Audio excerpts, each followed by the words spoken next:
Good morning everyone, and a warm welcome to today's Broadland District Council Planning Committee, both for those present and those watching online. My name is Councillor Eleanor Laming and I will be chairing the meeting today. On the top table we have Richard Smith, Principal Planning Officer. We have Tracy Lincoln, Development Manager, and Lucy Palmer, Democratic Services Officer. We're not expecting a fire drill today, but if the alarm does sound, please leave via the fire exits, which are clearly signed in green, and assemble in the car park outside. This meeting is being live streamed, recorded, and will be available later to watch online. Members of the public are welcome to film proceedings as long as they are not disruptive to the conduct of the meeting. If anyone does wish to film or record this meeting, please identify yourselves now. Please can you ensure that all your mobile phones and electronic devices are turned to silent. Councillors, please do not use your mobile phone while the committee is in session. We will have comfort breaks if needed throughout the meeting. If you must use your mobile, please leave the room. However, you will appreciate that this could result in you not being able to vote on the matter under discussion at the time that you leave the room. The order of business is set out on the agenda and this is published on our website. All members have received in advance a copy of the agenda, the presentations and any updates. Members of the public can only speak if prior arrangements have been made in accordance with the Council's scheme of public speaking. The time allocated is a maximum of 5 minutes per speaker. There is a maximum of 15 minutes allowed per category, so if there are a number of speakers, you will need to arrange how to allot the time between you. Only people who have registered to speak will be able to address the committee. The order will be as follows. The planning officer will present the application. Then public speakers will be asked to present their case, followed by questions from members of the committee to clarify something the speaker has said and not to invite the speaker to put further points across. When it is your time to speak, you will be invited to come and sit in the public speaking area, which is just over here. The order of public speaking is parish or town council first, followed by objectors and finally supporters. Council members who are not members of this committee will then be invited to speak for the allocated time of a maximum of 5 minutes for each speaker, and this will also be followed by questions from members of the committee. Again, these questions are to clarify something the speaker has said and not to invite the speaker to put further points across. The committee will then discuss and determine the application. Finally, there is no provision for members of the public to circulate documents, photographs or anything of that nature at this meeting. Are there any questions before I open the meeting? Yes, Councillor Berry. Good morning everybody. It's just an observation please regarding the agenda. Have we any explanation as to the lateness of the deferment on the Pine Banks applications, please? So the Pine Banks applications, because of some of the challenges with the chair being unwell and being uncertain in terms of who would be chairing that meeting, and the complexities and the historic complexities of the application, officers made a difficult decision to defer that application from today's meeting because of the lack of certainty around that. So that will come in November. Thank you.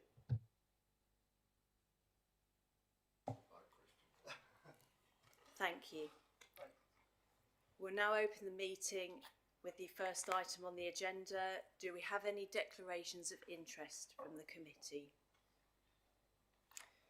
I must declare an interest in item number 4.2 on the published agenda.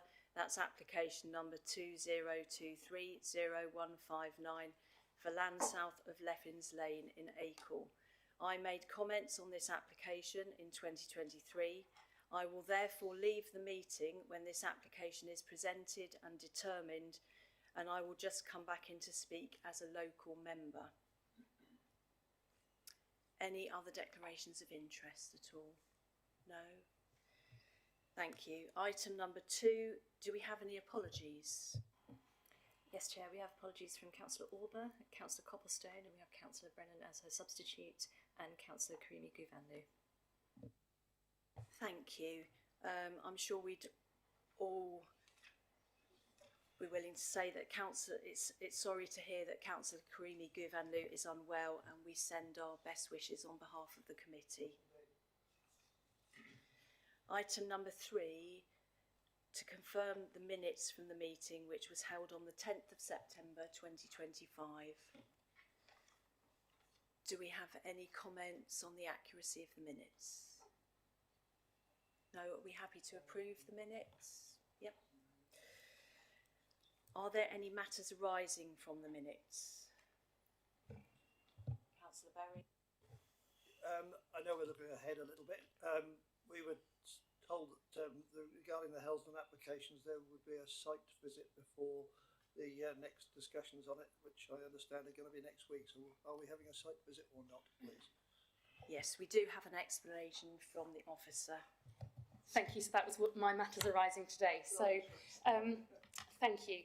So you will recall, obviously, as it's stated on the last committee, 10th of September, you members resolved to request a site visit for that application, which is 2024-3511, and that was to allow members to better understand the context of the site.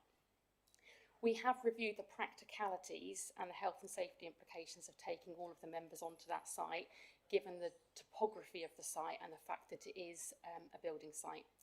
Now, we've had to make it, after that really careful consideration, what we're going to recommend to you is before we undertake a site visit, before we consider that, we give you an enhanced presentation at the next meeting. So that will include videos of the officer having visited the site, so you can better understand that context. So we want to do that first because that may avoid you needing to go out on site. If members think absolutely not, we still need to go out on site, then we will arrange a site visit for the following agenda. But there are some real challenges in terms of taking this group of members on a really challenging site. So what we do need is just a broad agreement from members that you're happy with that. Say if you get to the next meeting and you're not happy with that, then obviously we'll readjust and do a site visit. Thank you. Councillor Clancy, did you wish to say something? Yeah, thank you, Chair. Yeah, relevant to that, I would seek assurances from the officers and you as Chairman that this committee will be able to carry out a site visit on that site, because it's vitally important that members see that site firsthand, and the only way to do that is a site visit. I'm quite sure risk assessments can be done and all health and safety provision could be made to ensure the safety of members, but I seek full assurances that a site visit will go ahead as basically agreed by the committee. Thank you. So my understanding is the situation is this item is on the agenda for next week's planning committee meeting. We will receive the presentation, which will include the walkthrough video presentations. We will then have a chance as a committee to make a decision as to whether we feel that those are sufficient for us to make our decision. If we decide as a committee that we don't feel that that presentation is sufficient, we would then have the ability to vote on that, and if we so wish to do, we could make a site visit, but then that would obviously be at a later date, and we would have to make sure that it was completely safe for those who would be attending. I would, in the meantime, encourage members of the committee to make a site visit if they are able to do so themselves. I certainly did go to that site a couple of weeks ago and I did find it particularly helpful. So if members are able to go in their own time, this is a major application that we're going to be looking at next week. So if you are able to make a visit, I would recommend that you do so.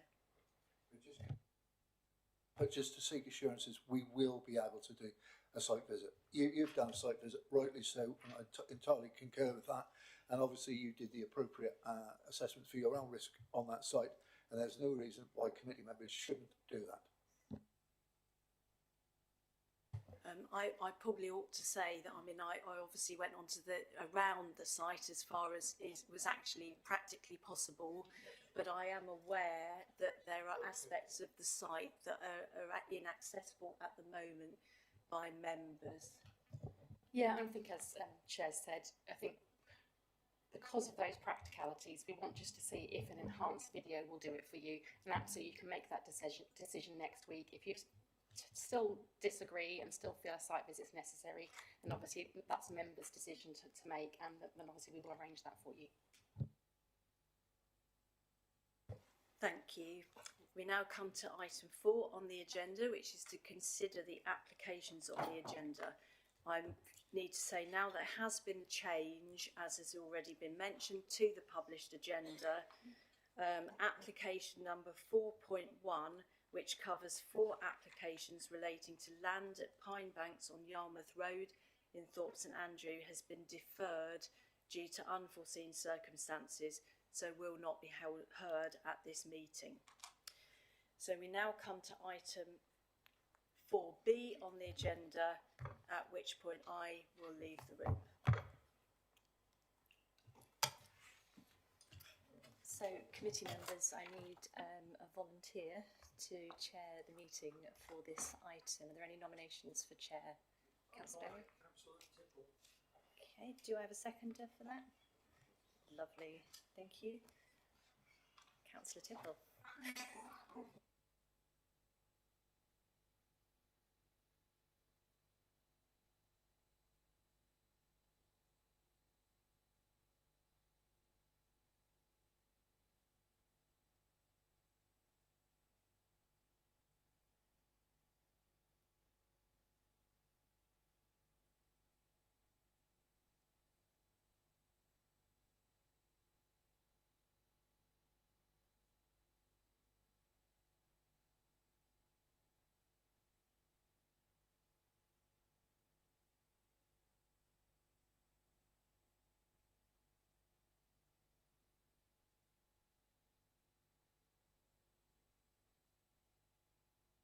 Okay, right. Looking at the application on the agenda, so we now move on to item 4B on the agenda, which relates to the application at land south of Letterman's Lane, Acle and Norfolk.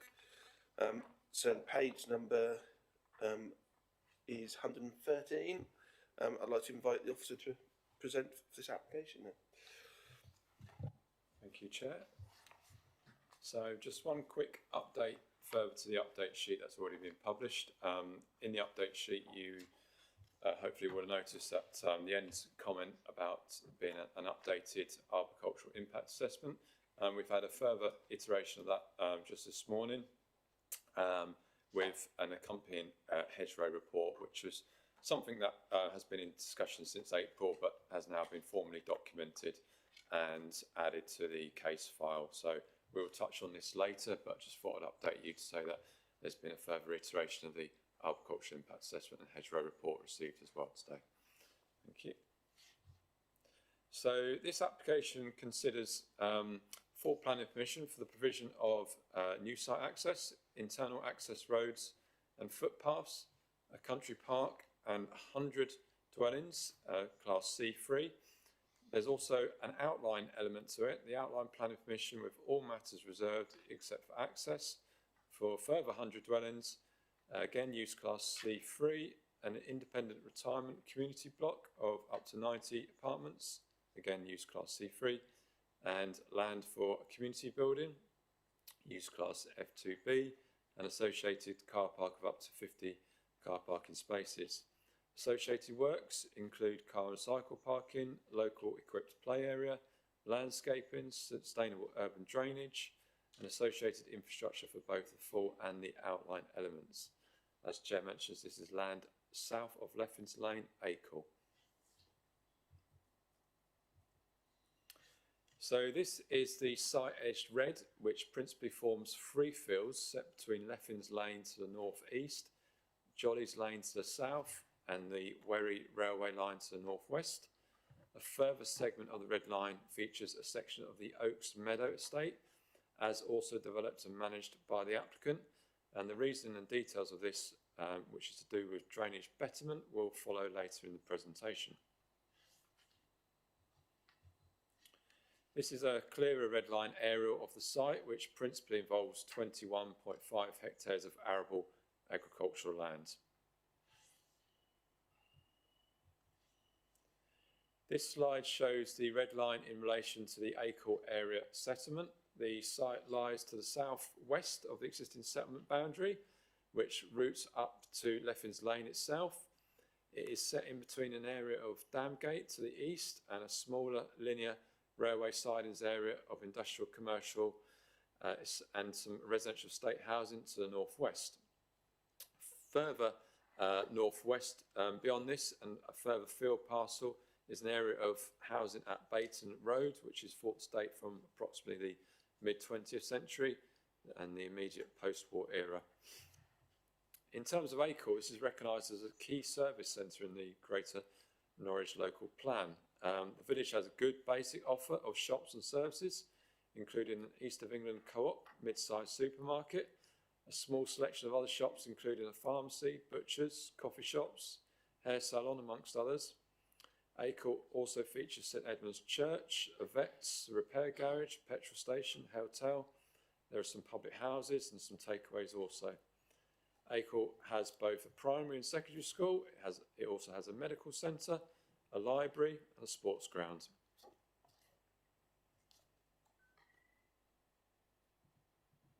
Notably, Acle has some good public transport links, including the nearby railway station itself, serving routes to both Norwich and the coast. Bus services run mainly from the centre of the village, and apart from local services, these also include a good range of national mainline operators connecting the settlement with the likes of Stansted and Heathrow airports, Newmarket, Cambridge, Thetford, Norwich, as well as London, Victoria, offering different modal options to key settlements and transport nodes. This slide shows the site relative to the dashed Broads Authority National Park boundary. The map also shows listed buildings as marked by the squares.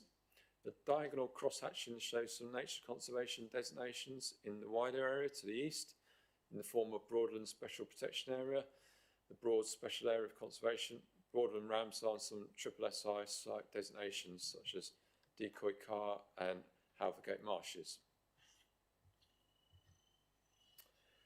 I'm going to show you a number of photos now, starting from where the star is shown on Leffins Lane. We're going to work clockwise around the site to where we look at the existing Oaks Meadow development, before routing via Joddy's Lane and finally towards Bayton Road. So this view looking south-east along Leffins Lane is immediately over the railway line at this point. The site lies to the right, and Oaks Meadow, as built in recent years by the applicant, lies to the left. So panning around now, the view here is to the south, looking towards the site.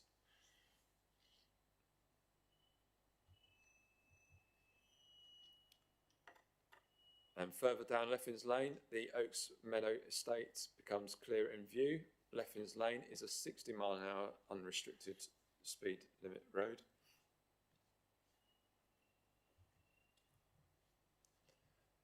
Just beyond the entrance to Oaks Meadow, works have commenced to now install a section of footpath associated with the development itself, and that will connect up to Reedham Road further east. This will provide a crossing point at the mini roundabout. This has taken some time, but the section 278 has now been concluded with the County Council, and this has now been agreed and works are well underway. The site frontage on the right of the photo currently contains hawthorn hedging, and a select few sporadic ash trees are also notable. The hedging dates from the 1980s when Leffin Lane was constructed. Moving now into the middle of the Oaks Meadow estate, this view south-west towards the site shows the type and design and style of housing constructed in the last 5 years by the applicant.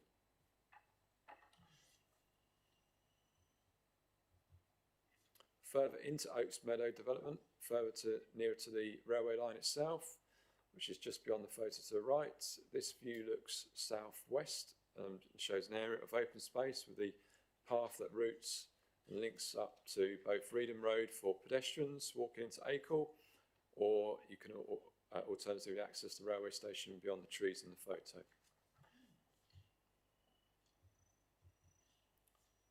Back now onto Leffins Lane, now looking west. This shows the area adjacent to the carriageway where the footpath is being installed. Moving around now to Jolly's Lane on the southeast of the site, the view of which is shown as looking northwest as indicated by the small yellow arrow. The site is bounded by hedgerows to the Jolly's Lane boundary with the odd mature tree dotted along too. This view looking down the opposite way along Jolly's Lane is typical of this historic country road. No vehicular access is planned from this road. This slide shows a view through the gap into the hedgerow. The hedgerow along Jolly's Lane is well established generally. It's got good coverage. However, there are some stretches and gaps where views of the site can be seen. This view also shows two mature hedgerows that line north-south and east-west within the site. This view looks through one of these gaps towards the northeast.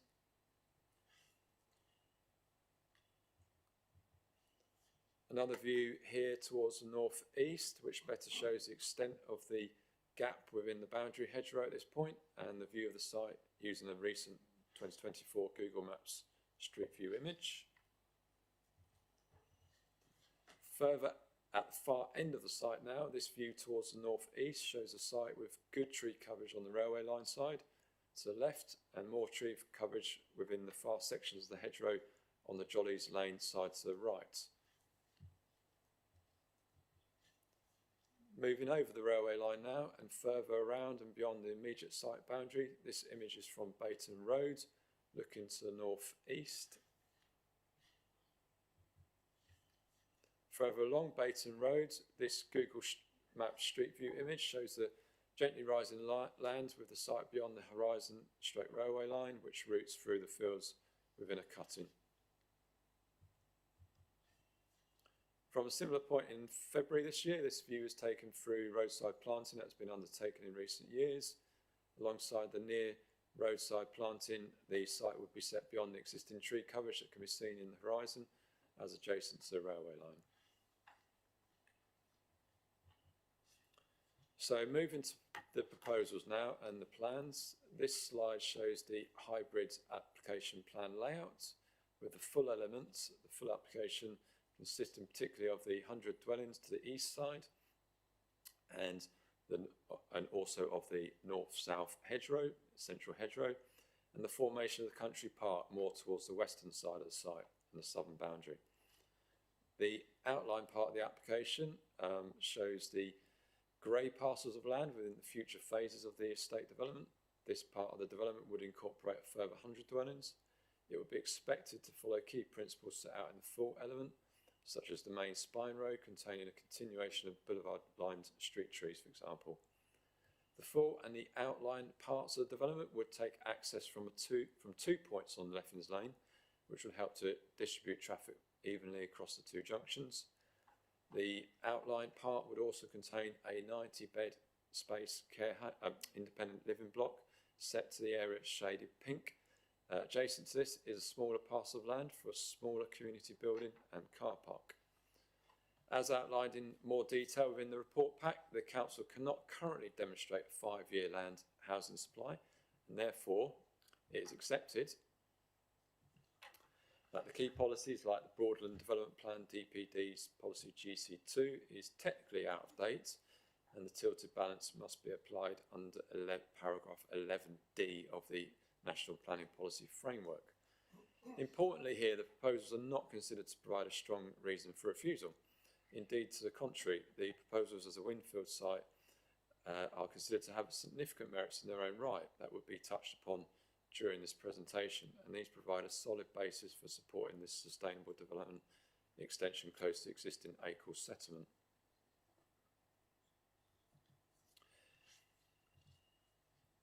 This plan shows an indicative layout of how future phase 90-bed independent living block would appear on the wider development site, adjacent to a small community building stroke car park. Also shown on this indicative plan is the location of 10 self-stroke custom built plots. This slide shows the 100 dwellings now in closer view. You will see attenuation basin for drainage stroke open space purposes to the east side and open space on the southern edge of the site. This would include a locally equipped play space. The two key hedgerows would be retained through the site, aside from the smaller incursions to create road linkages and the attenuation basin itself. This slide shows the tree protection plan, including, for example, construction exclusion zones for the hedgerows and the trees were retained. A length of hawthorn hedgerow along Leffins Lane totaling just over 250 metres, however, is required to be removed to facilitate the sight lines of the access points, but this will also enable the road conditions, which are currently 60 miles an hour, through traffic to be changed to 30 mile an hour speed restricted residential area where natural surveillance of the road through design will further expect to reduce traffic speeds. And this will help survey the road through design, alongside other measures like the installation of a road crossing. This plan shows the extensive tree planting proposed throughout in the darker annotation.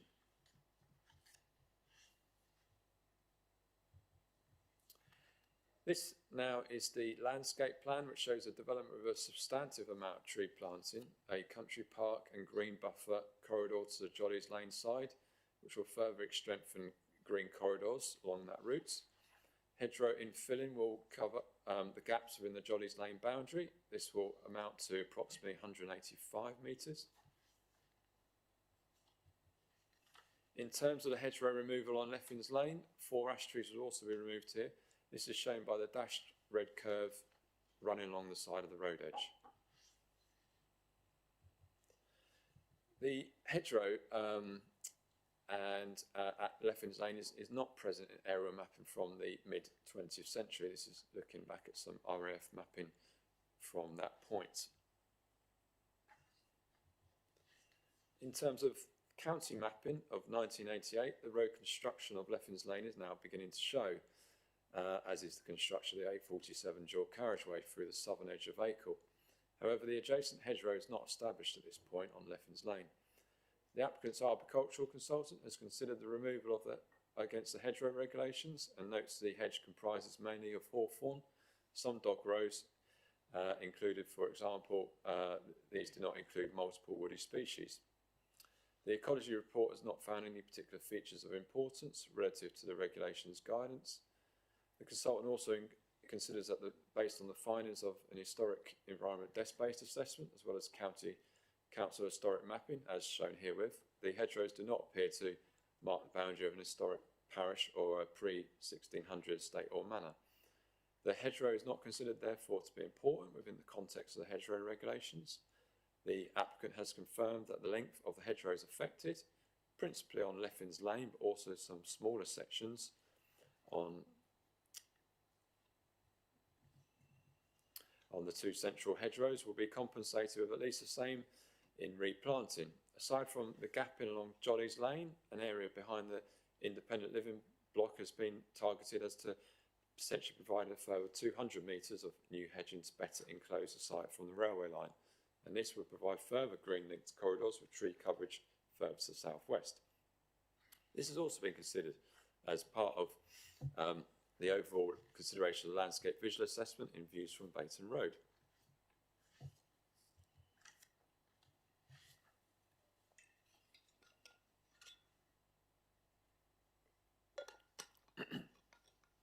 This slide shows the landscaping plan at closer view of the full element. Also, which should be noted, that whilst the hedgerow on Leffins Lane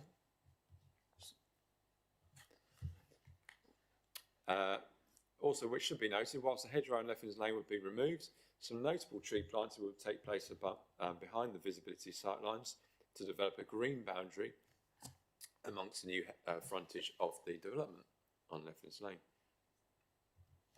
This slide better shows the delivery also of the committed footpath works to the north side of Leffins Lane, as part of the Oaks Meadow development, and the proposed foot cycleway to the southern side, which will provide further sustainable travel links to and from the site. This slide shows the materials for the 100 dwellings, consisting mainly of predominantly red multi-brick facing bricks, sections of buff brick and some render properties to suitably break up the palette. This will align well with the Oaks Meadow estates to the immediate northeast. A mixture of red and grey tiles will further break this up. So now on to some house types. This next few slides show some of the different house types offered. I'm not going to go through all of them, but these are a good selection. These include a range of 2, 3, 4 and 5 bed homes. This here is the Kellin 3 bed. This is the Upton 2 bed, semi-detached version. This is the rendered 3 bed Strumpshaw. This is the 2 bed Upton as part of a small terrace of 3. This is the 4 bedroom Oxborough. This is the 4 bedroom Holcombe. This is the 1.5 storey 4 bed Wagstaff with chimney detail.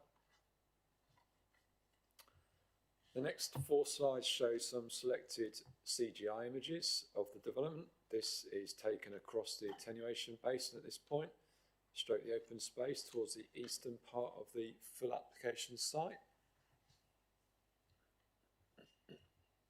This CGI is taken from a point further around to the south, looking north at the development across the open space between the development footprint and Jolly's Lane. This image is taken from a point on the west side of the full site, where the north-south hedgerow is retained with the path links and the housing looking over these links, which also help to connect up the open space and the equipped play to the rest of the development. This is a view just beyond one of the entrances to the site from Leffins Lane now. Note the tree planting to both the frontage and the spine road into site. Lower level hedgerows to individual house types will further add greenery alongside grass verges. This plan shows the full application's affordable housing, which will amount to 33 dwellings, both affordable rent in blue and shared ownership in green. The outline application will also contain the 90-bed independent living block, which will increase the affordable offer up to 54% overall. The 10 self-custom build houses are also shown in the outline part of the development in pale yellow. This slide shows the drainage connections proposed within the site. The proposal has been designed in liaison with the lead local flood authority, who along with the Environment Agency do not object to the application. Key points to note here is that the site lies in EA flood zone 1 for fluvial flood risk. Very low risk of flooding to the site from fluvial sources. In terms of pluvial flood risk, the site is almost entirely devoid of any surface water flooding, limited to an isolated odd small pool-in within limited areas of historical ghost ponds, depressions in the land, which would be infilled. These are very low risk from groundwater flooding. Existing greenfield subcatchment drainage runs towards both the southeast, i.e. to the watercourse via Oaks Meadow, and also to the southwest of the site.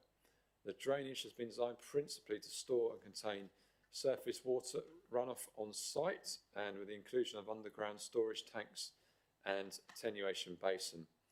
This will be drained to the existing Anglian Water adopted sewer system, also within the Leffins Lane Oaks Meadow site area. This site would drain at the greenfield runoff rate of 9 litres per second, which is a reduction on the existing runoff, thought to be nearer double this at 17/18 litres per second. Notwithstanding this, back in 2023, the lead local flood authority recognised that the existing drainage system at Oaks Meadow was designed based upon more historic information, parameters and guidance. And under Broadland Development DPD Policy CSU 5, the lead local flood authority requested that the scheme be promoted and designed based on it achieving a level of betterment in respect of existing drainage conditions. This has resulted in a greater level of underground tanks capacity being proposed to be added to that as existing based on up-to-date guidance and allowing now for climate change. The new designs will involve a sophisticated hydro brake system to replace the current low-level orifice and will be adopted by Anglian Water, much like that of the existing system. The new system will provide significant betterment in storage and release of surface water to the ordinary watercourse, designed to the 1 in 100 level with a 45% climate change storm event allowance. This will benefit both residents and prospective residents equally, but also land and property further downstream to the east where the watercourse routes. This is a noteworthy and significant flood risk benefit of the proposal. This slide shows the site assessed within the agricultural land classification to be of grade 2 very good status. As a number of the hectares involved, 21.5, this has meant that the application is required to be consulted with Natural England. This consultative body has not objected to the application, and note the content of the report, noting that subject to a soil handling condition, no objections are raised, which has been placed against both the full and the outline applications at conditions 13 and 7 respectively. As grade 2 lands, the same as grades 1 and grade 3A, this forms best and most versatile land. It is noted that there is around 42% of best and most versatile land within the UK, 17 million hectares of which currently exists in agricultural use. Whilst the loss of any best and most versatile land is obviously considered somewhat regrettable, this is noted to be a contained loss in this instance and within the existing field boundaries. This has been taken into account as part of the wider exercise and the planning balance and determination of the application. This slide shows the viewpoints to which the development has been assessed and considered against the landscape and visual assessment. Viewpoints have been assessed and also considered in appraisal of the application on site. This, for example, is one of the key viewpoints, number 3, looking north from the edge of Reedham Road. Same viewpoint shows the site as experienced from a different perspective, with the tree and hedgerow coverage and topography all considered as to the impact on the local landscape and its character. Other key viewpoints that have been considered include views 9 and 10 from Bayton Road. Consideration has also been taken of the views from and along Leffins Lane. It is noted that more of an impact would occur here, rated as major adverse. However, this would lessen over time to minor adverse with the level of planting to take place. Overall, the assessment has found that there would be some adverse effects on the character of the local landscape, but these effects would be on a limited area and would decline over time. This has also been taken into account as part of the wider planning balance. This slide shows the development of the layout has been also considered to allow for views through open space and along the road layout of St Edmund's Church, the spire of which can be seen on the horizon from within the site more centrally, and also further to the south side nearer to Jolly's Lane over the central hedgerows. This slide shows an extract of the habitat map of the survey area that has helped inform the ecological impact assessment. Natural England have raised no objection in consultation subject to securing GIRAM's mitigation. The redesigns of the development have allowed for the central hedgerows to be retained and supplemented with additional hedgerow planting. No protected species issues have been identified, and whilst 2 trees at the country park end of the site on Jolly's Lane, TN1 and TN2, as shown here, were identified as having low suitability to support bat roosts, these are not identified for removal. Lighting is to be designed in accordance with the Bat Conservation Trust and Institute of Lighting Practitioners' guidance. Mitigation measures for protected species are set out within the ecological impact assessment. Given the age of the reports are now of a 2-year time period provided in 2023, the consultee has recommended that these are nevertheless updated, and this has been included as part of any recommendation. The proposals will be conditioned with an ecological design strategy to ensure a range of enhancements, including the provision of bat and bird boxes, swift boxes, hedgehog gaps and garden curtilages. The application was submitted prior to the introduction of biodiversity net gain in February 2024 for major applications. However, given the extent and the content of the country park, tree planting throughout,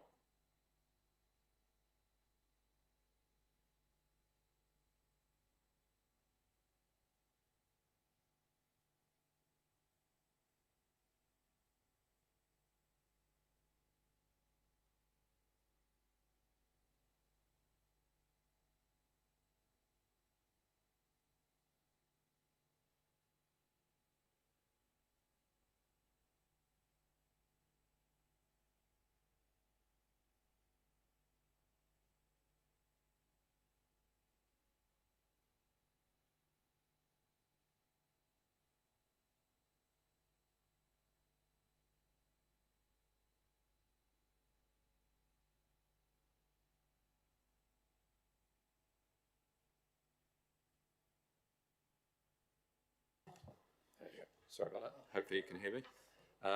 This slide is showing the location and layout of the Acorn Medical Practice. It consists principally of a single-storey building, but here it does contain some accommodation within the roof space.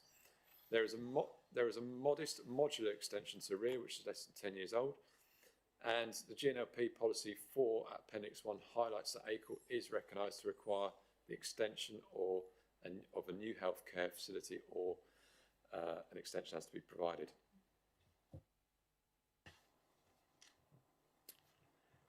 Prior to the existing extension, the plans here are showing what was approved in 2012 for a larger expansion of the practice.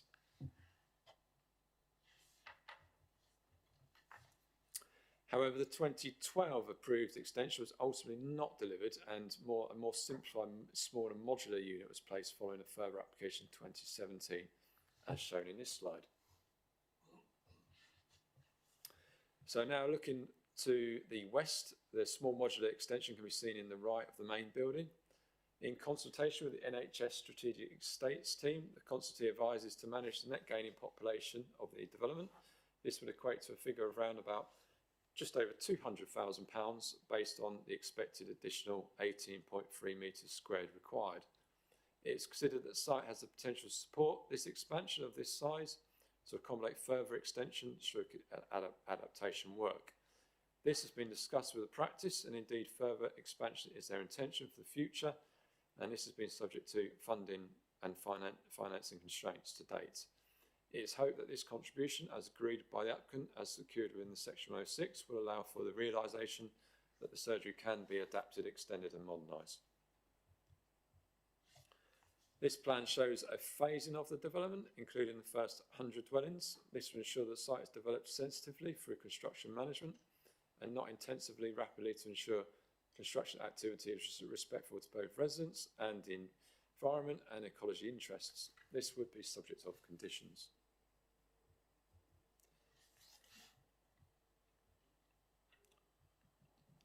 There are some very important considerations so far that haven't been touched upon here within the presentation. Principally, this involves the delivery of 200 dwellings and an independent living block of a further 90 units in a sustainable location.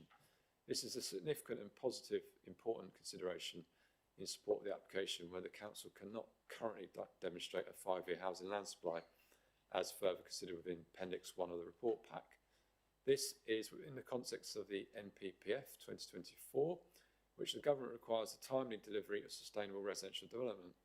This is also in the context of the site, which is not restricted by its location relative to nutrient neutrality catchments. The proposals, however, go further in delivering a policy exceeding 54% level of affordable housing. The site would deliver a 9-hectare country park for the benefit of Acorn residents, as well as the new development itself. The flood risk betterment is significant, as is the construction employments of the regional applicant house builder. The proposals allow for a significant investment into the local medical practice to facilitate improvements in additional space. Further key positive benefits of the scheme include the large uplift in biodiversity net gain, delivery of 10 self-build / custom-build units, increased spending activity to support the village centre, a new community building which can be flexible in use and design, highway improvements including those designed for pedestrians and cyclists with a large amount of tree planting. To a much lesser degree, some harms are identified as set out in the slides today, namely the landscape visual impact on Leffens Lane of the hedgerow removal and the 21.5 hectares of best and most versatile agricultural land. However, taking into account the tilted balance, the application merits are substantially geared in favour of approval when assessed against the NPPF as a whole. The impacts, as mentioned, are not considered to significantly and demonstrably outweigh these benefits. Here, in respect of applying the tilted balance, it should also be noted that the NPPF requires the decision makers have particular regard, underline that, particular regard to key policies in meeting sustainable development objectives. I'm just going to read those out as a concluding remark, which is at page 5.20 of the report pack. So we just take those key policies that the NPPF requires us to undertake when we're applying the tilted balance. Para 66, which is a mix of affordable housing to meet local needs. Obviously the application does that. 84, avoiding development of isolated homes in the countryside, which this scheme doesn't do. The paragraph 94 is a sequential test approach for town centre uses, which is not directly applicable here. Locations for sustainable development is 110, and this can be made sustainable in limited need to travel, given the great choice of modal variety in ACLE and the site proximity to both rail and bus routes. We believe that meets the paragraph here. 115, sites allocated for development should ensure sustainable transport modes are prioritised, safe, suitable access, design of streets reflects national design, and transport impacts being mitigated, as is the case here. 129, policy decisions support efficient use of land, as is the case here. Different house types, local market conditions, infrastructure and services, and healthy and attractive places to live. 135, policies should ensure developments function well and add to the quality of the area, visually attractive, good architecture, which we again consider the scheme allows for here. And 139, development that is not well designed should be refused, especially if it fails to reflect local design. And again, we feel that this design, which again leads off the Oaks Meadow development, is of a high quality and innovative design. So in conclusion, Chair, lastly, taking account also of policy 5 of the GNLP, which advocates the provision of accessible and specialist housing for older people's accommodation, which would be included in the supported living housing with good access to local services. The new independent living block here is considered can fulfil these requirements subject to the relative proximity of the key service centre, that is ACLE. Therefore, Chair, the application is recommended for approval, subject to conditions: approval of an updated ecological survey information, updated impact assessment / conservation payment certificate, further to the 2023 version, based upon the expanded red line area, and further to the completion of a Section 106 agreement. Thank you, Chair. Thank you very much for your presentation. Can I ask now if committee members have any questions for the officer? Councillor Berry. Thank you, Chair, and thank you, Richard, for a very comprehensive presentation there. Just a couple of points. I hope it's an unfair one. The Oak Meadows estate, or development, can we call it? Obviously, that's quite a new one. How many properties are on that? And or how many will there be, if you have the answer to that? And also, I understand there are another 2 schemes in the area. Do we know how large they will be and what impact they may have on this one as well? Thank you. Yeah, so Oaks Meadow, it consists of 45 dwellings. There was an initial phase of 30 units and a second phase of 15 units. That's been completed and built out. Yes, there is 2 GNLP allocations to the west side of ACLE. Can try and find you the exact numbers of them. They are obviously planned as part of the GNLP, and they do have a certain size of their own right. Obviously, they haven't come forward at this stage, but we have obviously accounted for them as part of obviously ACLE's overall expansion. Clearly, I think the main considerations with ACLE is it's a key service centre, and in its own right, we believe that this development alongside the GNLP allocations can obviously add to the infrastructure and the facilities that ACLE has. Councillor Leggett. Chair, and also thank you to the officer for a very detailed presentation. But there's quite a lot to take in, and I want to follow some of the points that Councillor Berry has made. I mean, I see that there were 4 consultation objections. The last one, February 25, from the Parish Council, and I've no doubt we will hear from them later. There's some of the points that I'm not clear on, and that is already 2 other allocated sites to the west, and you've mentioned this, expected to provide at least 200 homes. The infrastructure of the village cannot accommodate a further 200 homes. So I'm not quite clear whether you feel you've kept there, because there were further objections in July 25 covering the same points. And although I think you did just briefly try to reply to Councillor Berry, can you just help me to understand the situation with the, the expecting 200 homes? How far have they gone in that development, or have they not started, and when is the time expiring?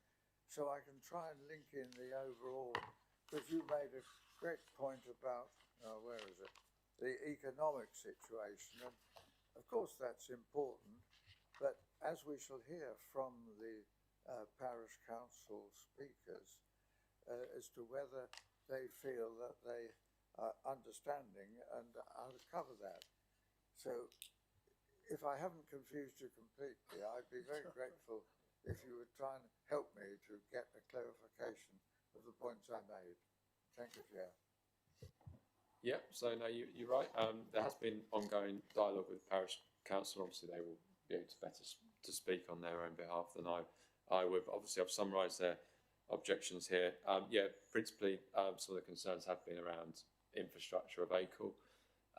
What we've had to do is look at this application cumulatively along with those committed GNLP allocations. They haven't started on site. No. We don't know when they would be brought forward. Obviously, this scheme here is deliverable and proposed, and the applicant is able to obviously provide this development now. This, whilst it is a Winfield site to be considered alongside those, I think the key thing is that ACL is a key service centre, and as I was touching on there, it has some really good infrastructure in terms of public transport, shops and services, etc., to allow for the further expansion. I do accept that obviously it is, quite a number of houses. That's why we've got the phased development in process. So we've got obviously the first 100 and then a second 100 at a later stage to obviously dissipate that housing gradually over time. But other key things to mention is obviously we've worked with the applicant to secure that over £200,000 contribution to the medical practice. The county council haven't objected on highways. It's probably worth noting that obviously this takes its access onto Leffins Lane, whereas the other developments further to the west have their own separate allocations, separate access further to the west of the settlement. So I think all in all, we do have to consider this application cumulative, but also on its own merits, and we think it does, it is able to be, contained within the settlement of ACL, which does have some good infrastructure to obviously be added to with these extra additions that we're recommending in the recommendation stage. So to be clear, you're saying that the 2 other allocated sites to the west expect to provide 200 homes, they haven't started yet. When does their application expire? Do you want to say? Well, we're in the GNLP plan period, so we don't know exactly when an application would be received, but obviously we've got to, await their submission of an actual formal plan application to then determine those. But obviously they're in the GNLP as an allocation, so one would think that potentially they would come forward in the near future. My word, so there's a possible.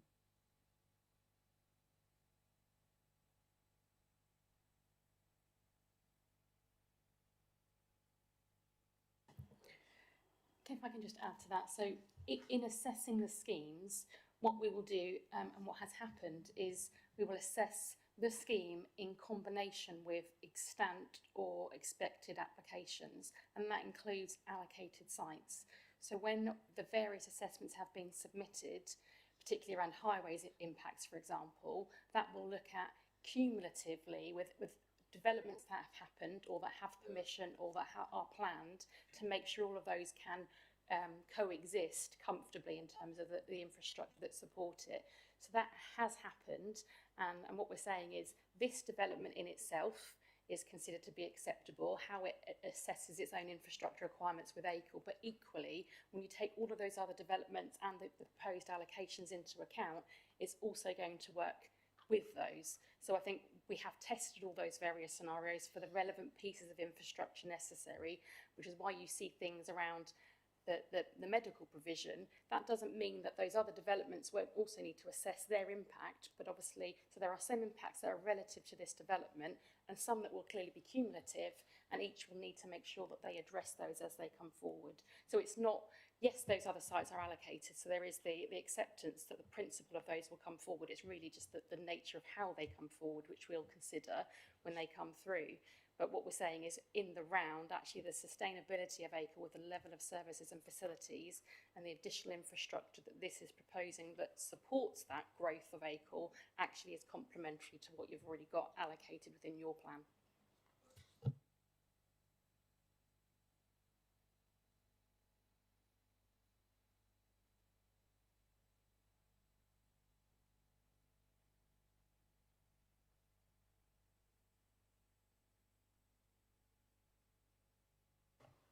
Thanks a lot, Councillor Leggett. Councillor Carty?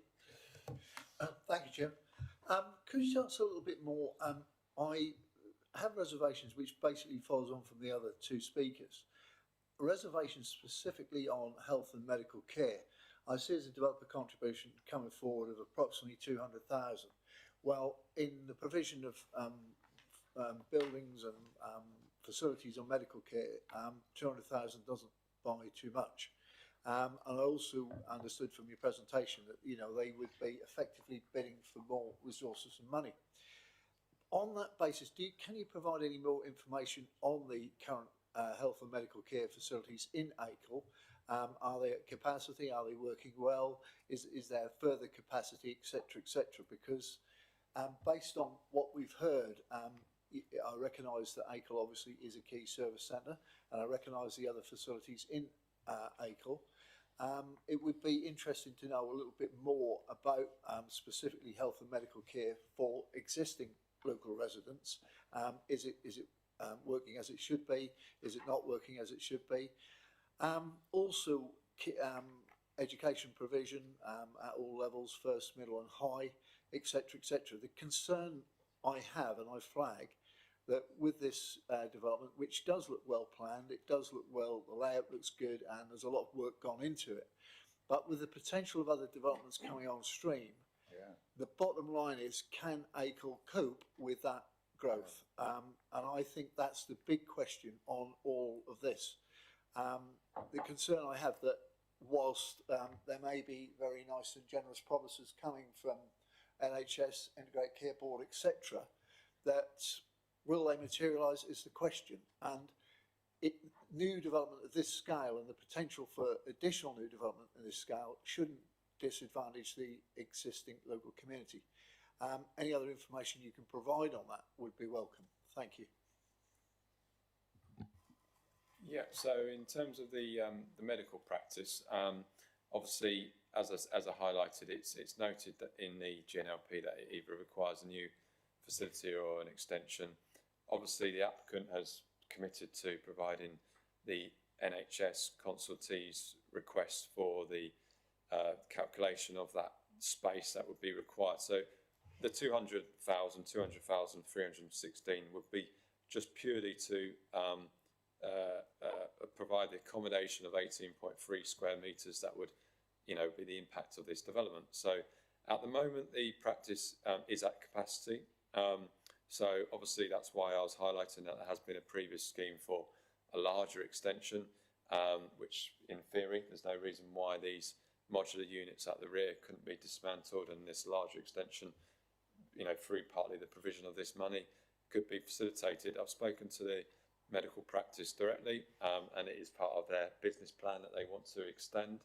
And obviously then, subject to the potentially the other sites that, you'd expect that obviously there'll be further contributions to come from the other sites, the LG and LP sites that could really improve the facilities here for the benefit of all of ACOR. But obviously we have to take the application on its own merits, and the merits of this, the provision of the 18.3 metres square has been calculated by the consultee, and that's what's costed, and they do it on a particular cost calculation they work to. So hopefully that would allow for at least one extra practice in room, maybe more, but I think it's a good offer, and it's what the NHS have assessed the impact this development will require.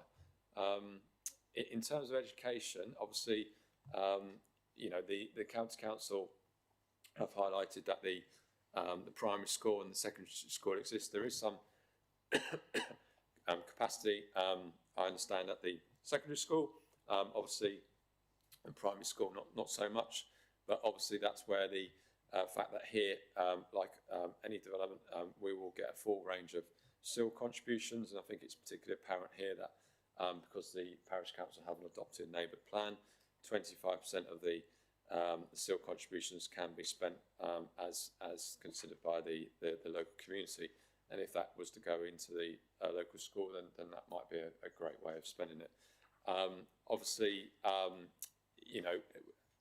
over time, it may well be that the expansion of the school, even maybe there is a potential for any new provision to be provided within that school setting, and I think potentially there may be adaptation of the existing nursery building, for example.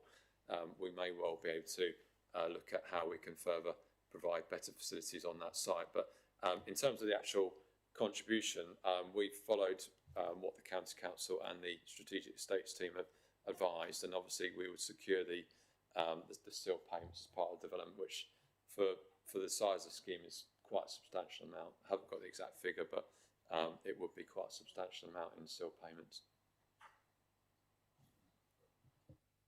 Thank you. Any other members? Councillor Clancy first, and Councillor. Yeah, I think for clarity then, so what you've effectively said, that approximately the medical care money secures 18 square metres, but for absolute clarity, that's all it secures, because at the moment you've just alluded to the fact that the practice is working to capacity, and the bottom line is currently there's no further guarantee of any more resourcing. Is that reasonable to say? At the moment, that they're committed to the 18.3 square metres, which comes out just over 200. So they've committed to that, and that'll be part of Section 106. Obviously, then it's up to the NHS and the medical practice to make that work in terms of providing an extension. They hopefully might provide something that is a much larger extension, without knowing their exact financing position. I think obviously that's their own decision as to how far and wide, but this would provide enough money to provide an extension, to provide that extra practicing room that's required. Can I just add, sorry, and just to be clear, so what's been asked from the NHS and various health partners, it's what's necessary to make this scheme acceptable. So this scheme obviously can't address any existing challenges, but what it can do is address the additional impact that these properties would have on the medical facilities. So that's why that particular floor space has been requested in relation to the contribution. Yeah, Chair, I'll just come back on that. I think, yeah, that's absolutely obviously the official position, but in reality, that should be a consideration. The bottom line is, can the local medical facility cope with the extension? And it doesn't appear to be funded other than the 200,000 further than that at the moment. I totally agree with what the development manager says, that it shouldn't necessarily be a consideration, but in overall development terms, I think we need to consider them. Yes. Councillor Johnson then next. My question is on the speed limit on Leffings Lane, what is that at the moment? 60 miles an hour. 60. Are there going to be pedestrian crossings? Is there going to be an application for a lower speed limit on that road? Yeah, that stretch of road will be taken down to 30 miles an hour. There's crossing points as well, build out islands, and other measures that the County Council Highways have asked to provide, which is documented in the plans, and that would be secured as part of both this application and the Section 278 works that would follow. So it will have a very different feel to it once the various works are underway, and it will. One of the key reasons for the removal of the hedgerow on Leffings Lane was also to create a more naturally surveyed frontage onto the actual roads to almost naturally help slow traffic down, as well as the speed limit reduction itself. So I think all in all, the environment would change very much from when the Leffings Lane was originally built, which was more of a distribution road through the area. So yes, that will happen as part of this application. My other question is on Jolly's Lane, is there any vehicular access into Jolly's Lane from the estate? No, there's no access, vehicular access at all. So that's all off. Thank you. Any more questions from committee members? Any more? No. Just got a quick clarification question. You mentioned about SIL payments and relation to schools. I didn't think you could use SIL payments for schools and medical facilities and the like. That is correct, isn't it? I'll come on that. So yes, SIL will be used for schools. So our SIL contributions are pooled for Greater Norwich, and then we have a current arrangement in terms of how the Education Authority take funding from that to deliver new primary schools and secondary schools where necessary. In terms of health provision, no. So the SIL is not used for health provision across the Greater Norwich area. I think that's its clarification. I was thinking from a town and parish perspective, they can't spend their SIL contribution on that such stuff, can they? How the parish use their SIL is actually quite different. So they can choose kind of local infrastructures as long as it's infrastructure delivery. Actually, they've got much more of a free rein in terms of how that's spent. Very much clarity on that one. Okay. If there's no more questions from committee members, I'd like to move on to public speaking now. Do we have Fiona Richardson from the parish and town council? Is Fiona there? Would you like to take a seat?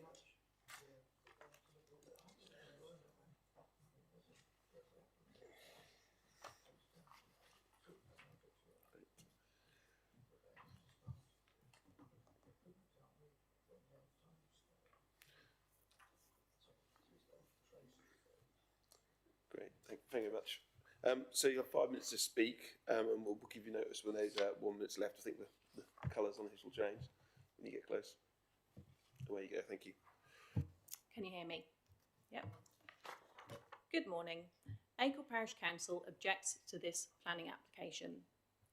The site is outside of the planning line for Acle and not allocated in the local plan.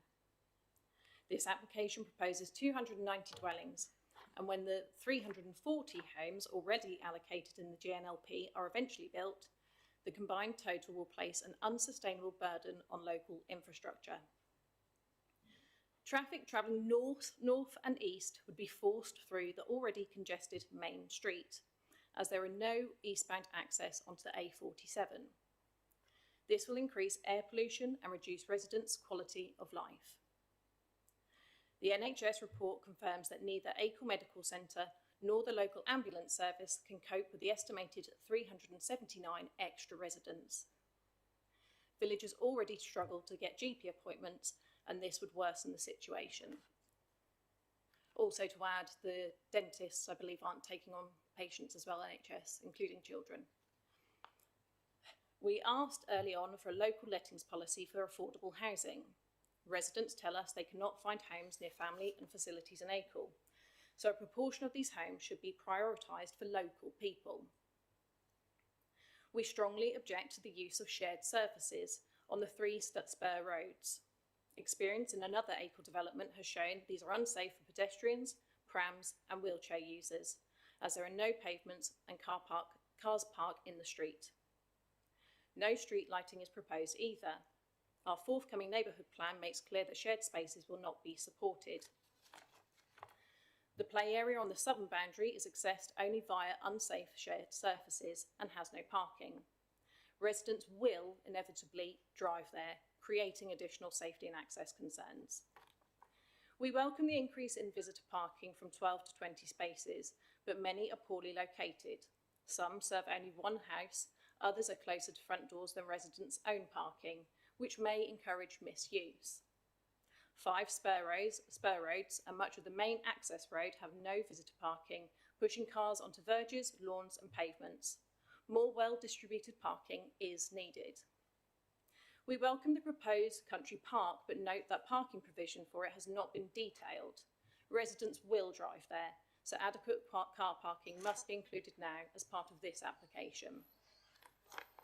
We are concerned that several established hedgerows appear to be lost. These are vital for biodiversity, screening and the village's rural character, and must be retained and protected where possible. The Section 106 agreement proposes funding for the recreation centre, but the site is already overused with oversubscribed football pitches and no room for new facilities. This development should provide on-site formal sports facilities rather than relying on existing ones. The proposal includes a new community centre. Since the first application, a men's shed and community building has been provided by Acle Parish Council. We now question the purpose of this facility, who will use it, and, most importantly, who will be responsible for its long-term management and funding. The Parish Council does not wish to take this on. The attenuation basins have been shown as public open spaces, even though they will include deep basins, some of which may hold water.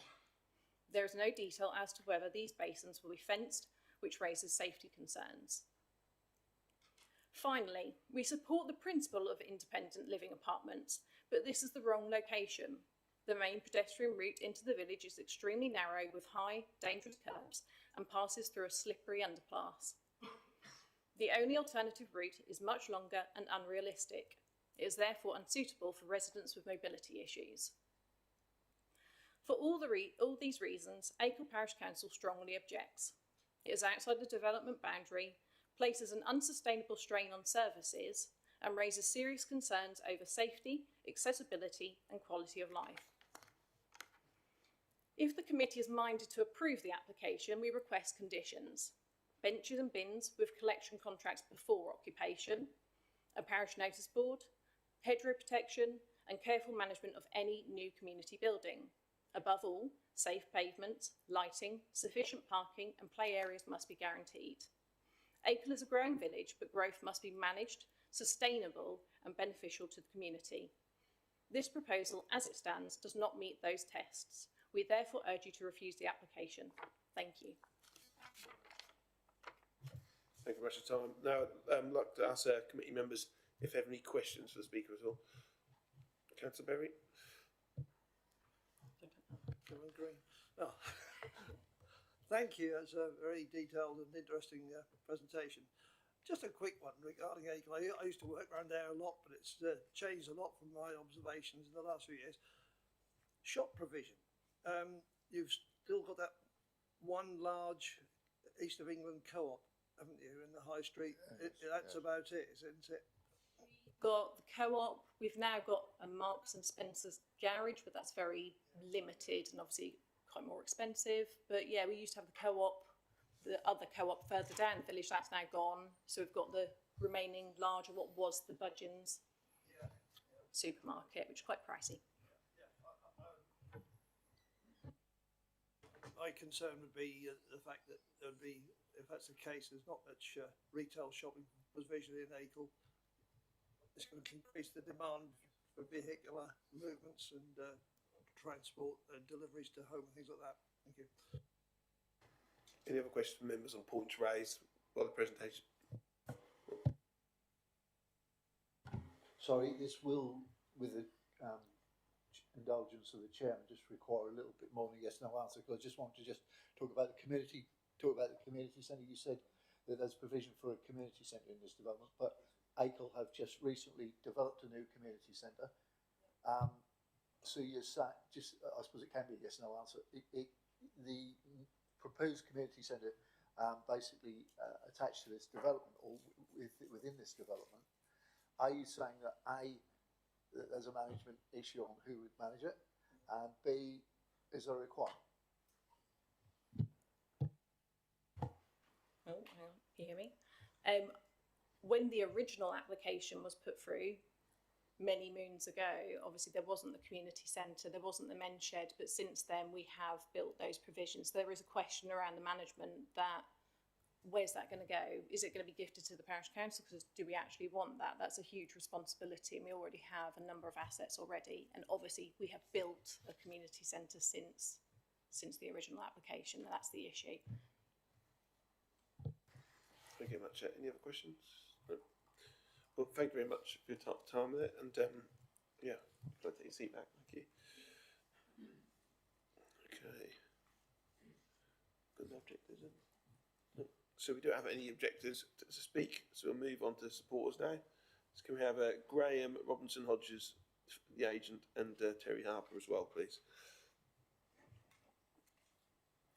So we have five minutes to speak, and when you get to the last minute, the light will turn orange, or if you want, I can give you a nudge. So when you're ready, we can start.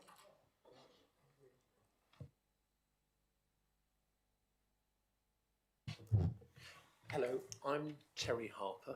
I was an early non-executive director of Crocus when they first started into house building, obviously being part of Saffron Housing Association, where the core aims are to build top quality houses, profits to go back to Saffron to provide more affordable housing, and actually what Crocus we've been able to do is split those profits, so a lot of it goes into the local community through football clubs and schools and various bits and pieces.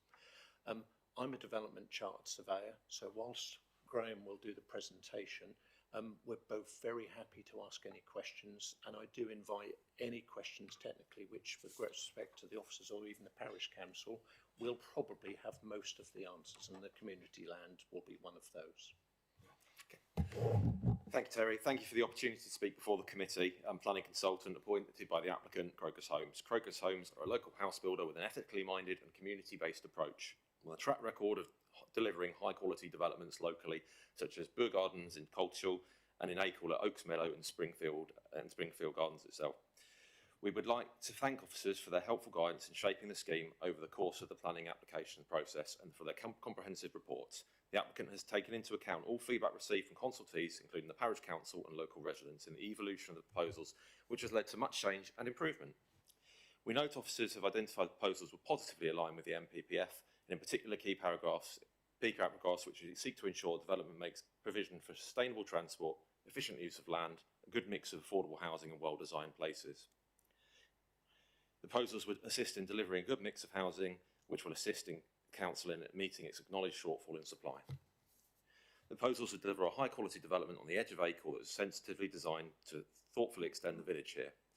The development is in a highly sustainable location.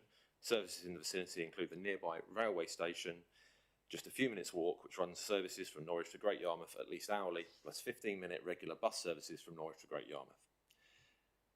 Supermarkets, variety of shops and schools for all ages, plus employment areas. It is also located in one of the few areas of the district that is not impeded by nutrient neutrality requirements. Alongside much needed homes, the scheme will provide affordable homes and specialist older persons housing. The delivery of 200 homes in a location where there's proven unmet demand, including 66 affordable homes, 10 self-custom built plots, including independent living facility. This represents an affordable housing provision of 54% across the development. The independent living facility will assist in reducing costs to the NHS due to health and social care. In addition to housing, the provision of a neighbourhood country park and open space and land for new community building and car park, the proposals result in a 43% biodiversity net gain, over 4 times what is required by policy. The creation of 20 acres of country park with natural and semi-natural grasses, broadleaf trees, wildflower meadows and gapping up of hedging, walking and cycling routes will assist. The proposals will contribute directly towards district and countrywide green space shortfall. The proposals include provision for a new community building that's capable of accommodating a multitude of uses for the local community. We acknowledge that the proposals result in the loss of farmland, but this represents a small proportion of the landowner's farm, the remainder of which will continue in agricultural use. At grade 2, the grading is no higher than the Lovell and Repton scheme identified in the local plan. The proposals will result in some landscape impact, which is inevitable when developing at the edge of a settlement site, but with thousands of trees and hedge plants and shrubs proposed, as well as retention of existing trees and the majority of hedging within the layout, it is a notable position proposed. We note that officers have concluded in respect of policy EN2 landscape that the proposals would be acceptable. We have worked with the Council's design officer to amend the scheme to reflect his advice.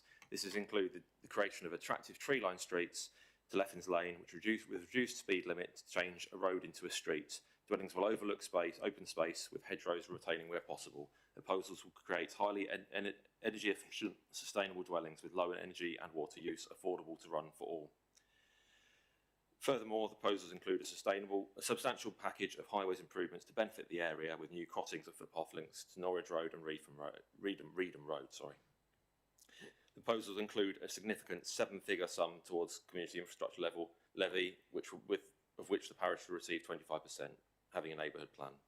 To summarise, the site is located in a sustainable location with an excellent level of public transport facilities on the edge of Acle, a key service centre within the GNLP. Whilst the site is located outside the settlement boundaries adjacent to this, and development will provide a comprehensive array of benefits aligned with the objectives of the MPPF, GNLP and neighbourhood plan. We respectively request the committee results to approve. Thank you. Okay, excellent. Thank you much. So, committee members, any questions? Councillor Berry. Morning, gentlemen, and thanks for your presentations. Just an observation, really. Obviously, I regret the loss of the 21 hectares of arable land. Could you just tell me, is your company Crocus, isn't it? That land is already in your possession, I assume. So there would be no possibility of it going back to its original usage. That's all I'm just concerned. So basically, you know, it's going to be built on or developed in some state.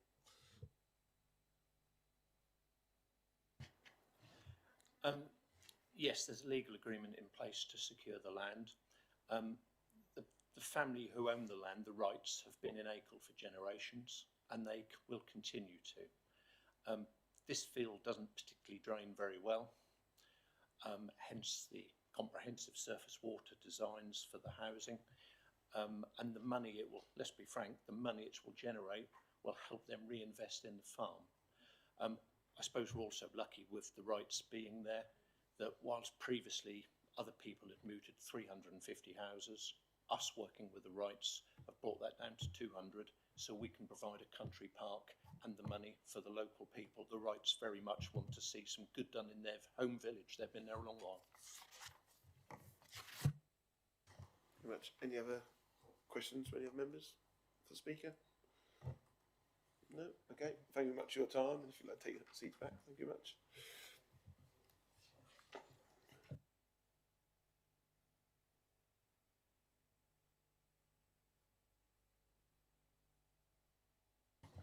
Moving on to the next speaker. So Lucy's now going to get the local member, so Councillor Lamond, back in to speak.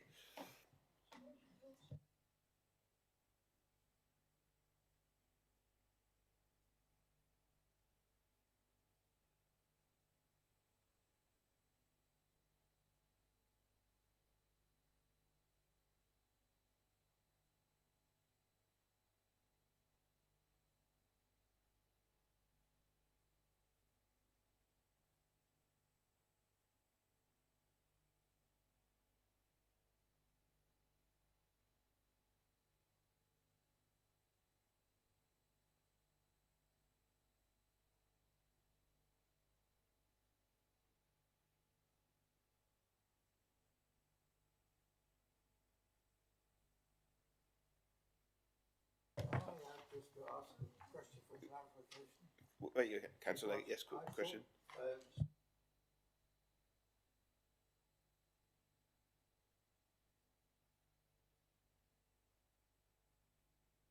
Okay, excellent. Thank you very much, Councillor Lamond. So you have 5 minutes to speak. Would you like to come on in your last minute? So away you go. Thank you very much. Thank you, Chair, for allowing me to speak. I did not become a councillor to see greenfield land covered with housing developments.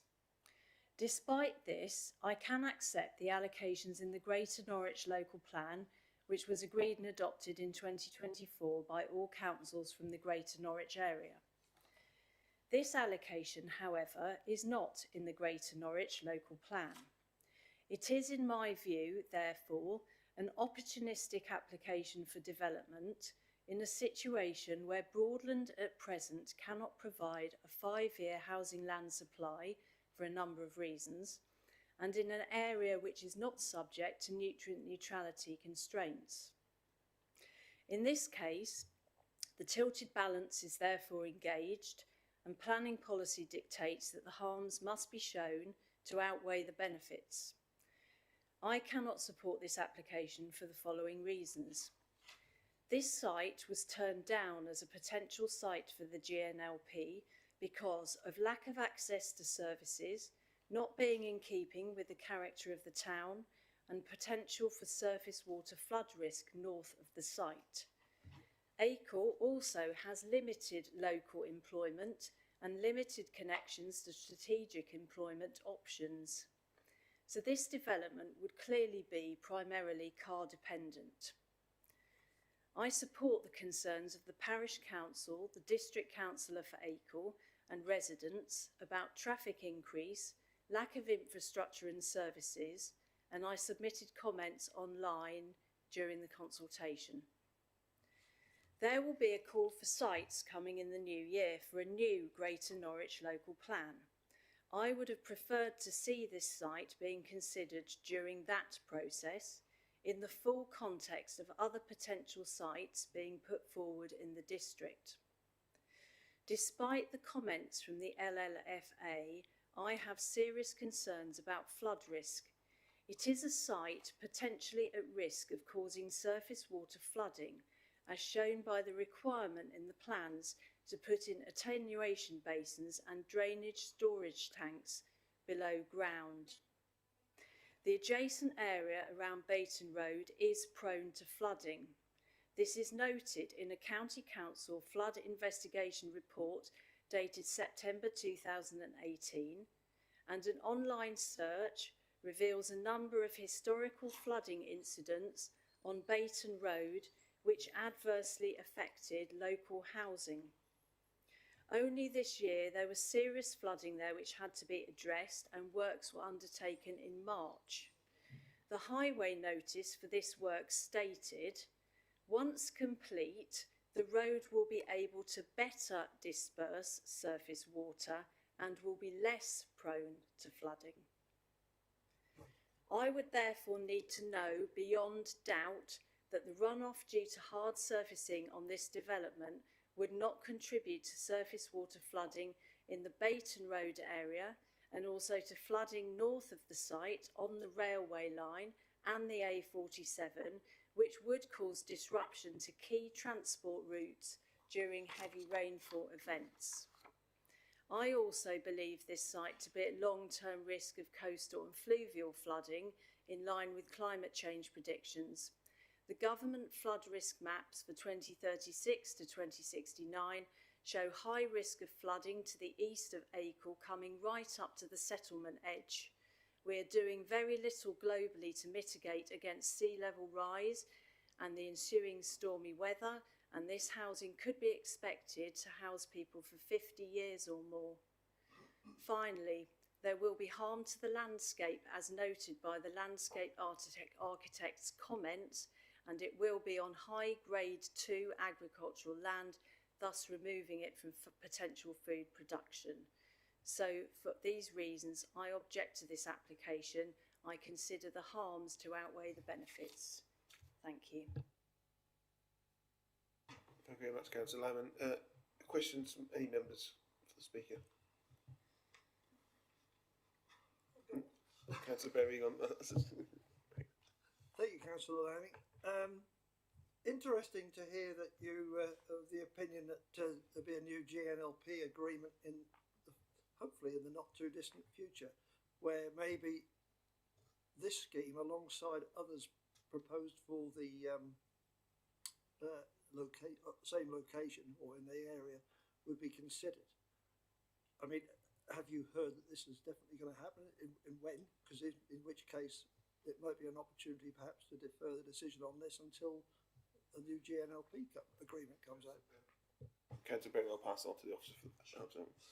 If I can come in there. So as you'll appreciate, as part of plan making, as soon as we adopt one, we go back into the next round of what does the next plan period look like. So that activity has started, very early stages of that. So that will include a necessary call for sites and further consideration of what further development is necessary to support the growth of what we have as our combined area of Greater Norwich. So there's a long process in which to kind of get to. So we're at very early stages of that. So what you can't do is to say, well, something might come forward in the next 3 to 5 years and therefore we're not going to take a decision today in terms of this application. So you must consider this application on its merits against the current development plan, including the MPPF and material consideration. So yes, you know, across our entire area, there may be further future opportunities for where development will come forward, and they'll be assessed having regard to where we've already got consented schemes, what we've already got allocated, and all of that in the round. But you do need to make a decision of the application in front of you. Thank you very much. Any other questions, any members? No. Very much, Councillor Lamond. Thank you. Cheers.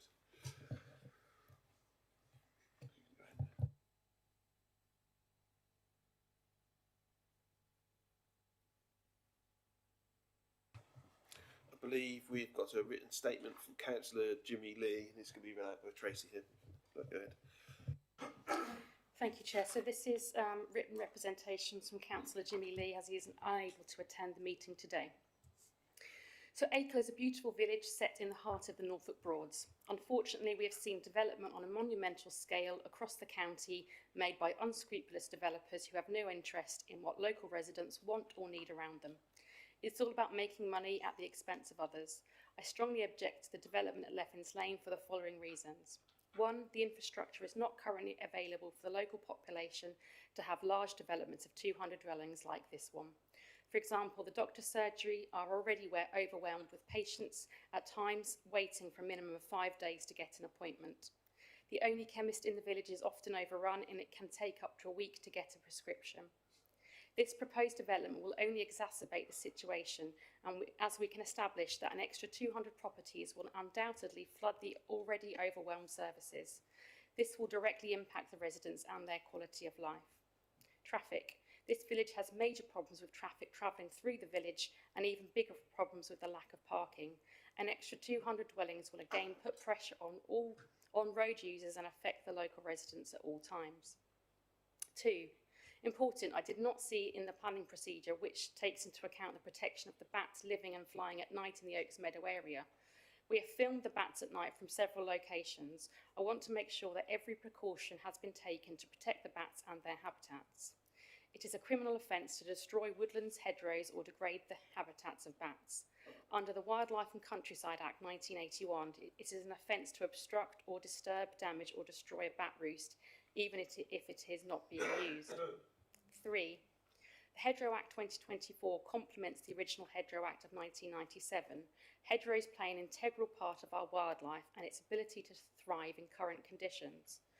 The Rural Payments Agency, RPA, is responsible for enforcing regulations. However, I have not seen anything on the plans that indicate that the proposed removal of the hedgerow at Leffins Lane, which is longer than 20 metres and more than 30 years old, has been made and authority approved to remove it.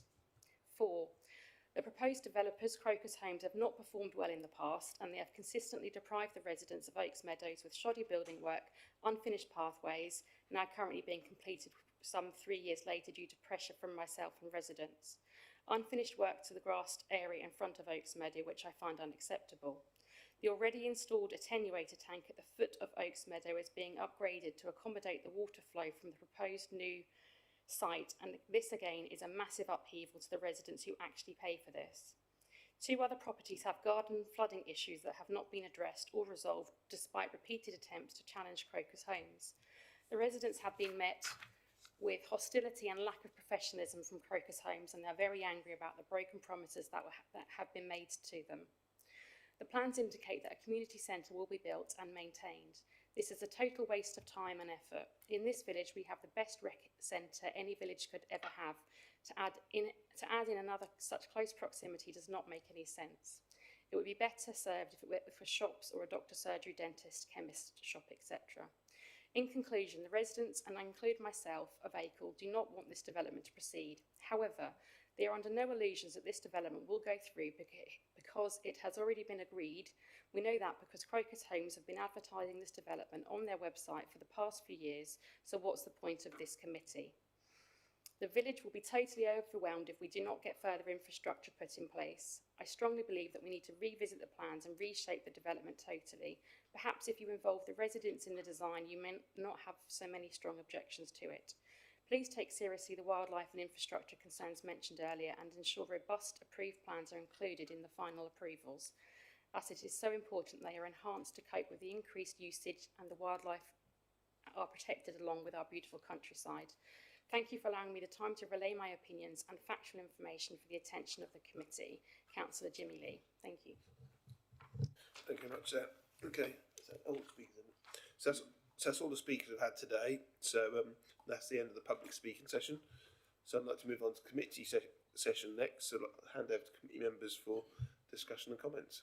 So who wants to get me started? Councillor Carty. Thank you, Chairman. We've listened carefully to the officer, a very comprehensive presentation. It looks a good site and things are well laid out.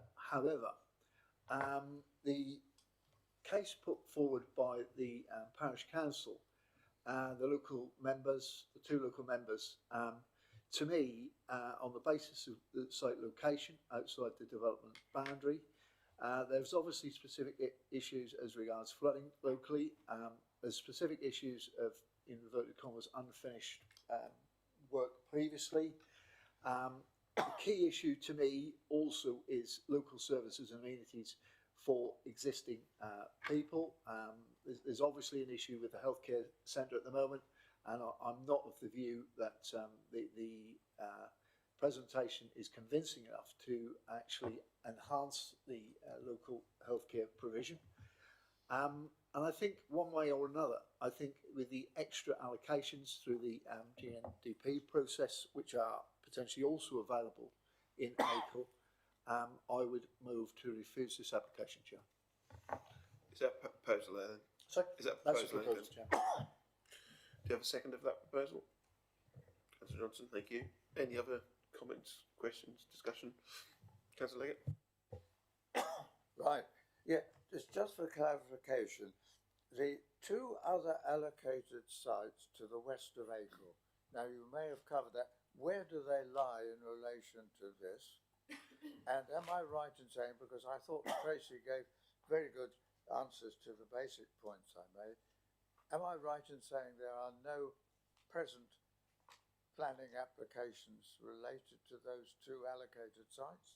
I can, yeah. So I can come in. Thank you for giving me the opportunity to come back on that. So just double checking everything. So there were two allocations in the GNLP.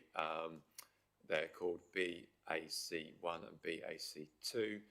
BAC2 is the smallest site which has been developed by Lovell Homes. That's 137 dwellings built in recent years. That is on the sort of west side, and further to the west side of that particular site, the 137 dwellings by Lovell, is the larger allocation of the two, which is the BAC1, which is 340 homes. So 137 are built, occupied. There's obviously a further potential 340 homes that is allocated, but as I say, we don't know, we haven't got an application for that at the moment, we don't know when that might be. As part of that particular allocation, there is a provision of the requirement is, as part of the policy, to provide a link road between Norwich Road and South Walsham Road of sufficient standard to accommodate HGV and agricultural traffic, and also access vehicular and pedestrian provided through allocation BAC2, that's the lower development to the east. So they are served and they are, taken into account in their own rights, and this site off Liffins Lane would be very much separate to those two particular allocations in terms of how they access and all the rest of it. But we obviously have to consider this application on its merits, which is deliverable and here before us now today. Thank you. Chair. Councillor Berry. Thank you.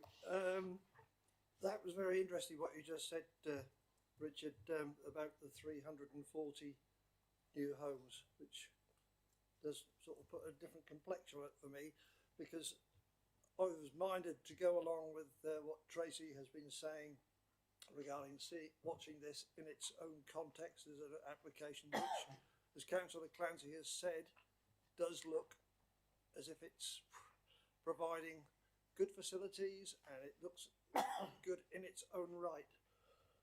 But to take it in context of the other applications in the area, to add to the volume of the increase in population in the village and the surrounding area, I think that might just be too much of a strain. I will just take exception to what the district councillor did say with his comments about unscrupulous developers. I have no personal experience with them, but I wouldn't like to associate myself with those comments that he made about the developers. But I am now somewhat minded to go along with Councillor Clancy's proposal. Thank you. Anybody else? Go Councillor Clancy, yeah. Observation, I would also agree with what Councillor Berry said. My recommendation stands, my proposal stands, but I don't wish to be associated with comments about the developer specifically. Thank you very much. Yeah, I'd echo that itself, Councillor Clancy as well. I suppose we get to the end of comments from my perspective, I suppose. Yes, when you look at developers like this on their own, they make a very compelling case. But I suppose the issue I have is while we do have the lack of the 5-year house land supply, developments like this slip in as opposed to the Greater Norwich local plan areas of land which should be earmarked for development. So you end up in a situation where, how I can see it, is this kind of site would get approved, then the other ones come forward, and because they're in the Greater Norwich local plan, they'll also get approved. So you end up with actually the attention for the local community, local area, you end up overwhelming the local community. So I think, it's not per se with this particular development. I think there are some flaws with this development, as mentioned by other members here. But yeah, that's my sort of sense from this. I think we've got a small, Broads town in Acle, fantastic town, visit there a few times myself. But, we're going to overwhelm it, I think, with this amount of development. But yes, any other comments from any other members? Anything want to make suit? Yeah, so just have to Tracy. Yeah. If you can just come in, obviously, in terms of before we kind of go to any vote, obviously you'll vote on the officer recommendation before you come to the counter, and then I'll be seeking to understand your reasons if that's kind of where you're going. I just want to kind of just clarify, so some of the things I've heard today around you feeling that the community be overwhelmed, we need to evidence and demonstrate the harm, and I don't think I've actually heard what that harm is in relation to the direct impacts of this development, what the harm has. So there's a whole list of infrastructure concerns that have been raised, and I think I'm certainly happy to go back through what your statutory consultees and what your officers have commented in terms of how they've been addressed. You've got to remember, if you are minded to refuse this application, your officers have to defend that, and we have to be able to defend that appropriately without risk of costs, and that we have to substantiate what those refusal reasons are with what those harms are.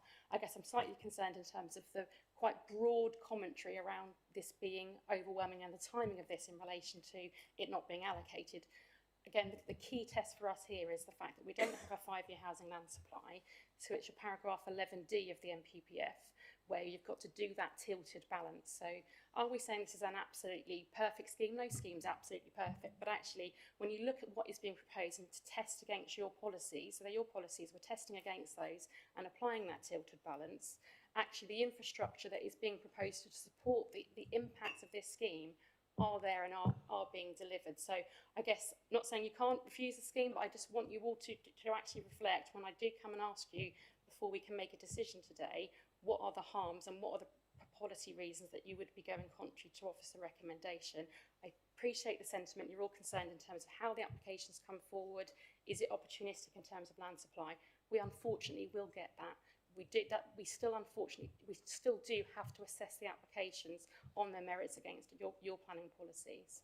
And as Richard's done a very comprehensive report, and as you can see from that, we don't take those things lightly. We absolutely fully test and we'll fully push in all of those areas. And that conclusion in terms of that balance, you can come to a different balance, but I will need to hear something substantive in terms of what those harms are before we could move forward with that. Thank you. So if I could also just add to that, obviously the vote is obviously your vote, but one thing I'd probably just add to that is just to, when you're thinking about infrastructure, obviously I'd highlight that there are some key constituencies that have all raised no objection. So let's go through them. Highways, Norfolk County Council on the road infrastructure. The County Council in terms of obviously obligations, that's considering matters like schools, etc. The NHS have provided the comments and not objected, so it's at 200,000 being provided in terms of medical practice. Natural England, no objections. Environment Agency, no objections. Lead Local Flood Authority, no objections. I think should you be minded to refuse the application, obviously that is something that any planning inspector will look very closely at, and we will be obviously considering that, particularly when defending any costs against the council. Thank you. Any other comments or discussion, members? No? Okay, so what we need to first off do then is we need to go to the officer's recommendation and vote on that first. So, okay, so as per the recommendation we offer for this application, those in favour, put their hand up. The officer's recommendation, to approve the officer's recommendation. Oh, it's a difficult one. It's two, Chair. That's three, actually. Oh, sorry. Three, no, sorry. And those against? That's 4 against and 3 for. So that recommendation is refused. Okay, we'd like to go on to the proposal by Councillor Clancy. So sorry, as Chair, what was your vote for that one? abstain. Abstain. Sorry, thank you. So as per Tracy's recommendation, Councillor Clancy will need some substantive as a reason for refusal. So I don't know, committee need to consider that, put that forward. If I can just understand from members, obviously I heard a number of things from Councillor Clancy, which I'm happy to run through, but I guess I'm concerned that they are broad and not substantiated. So I guess what I've been presented with is outside the development boundary. Yes, there's a harm there, but obviously we need to look at the tilted balance. Issues of flood risk, as we've said, with no objection from the Flood Authority or from the Environment Agency. Unfinished works on the existing development, that's not material to this planning decision.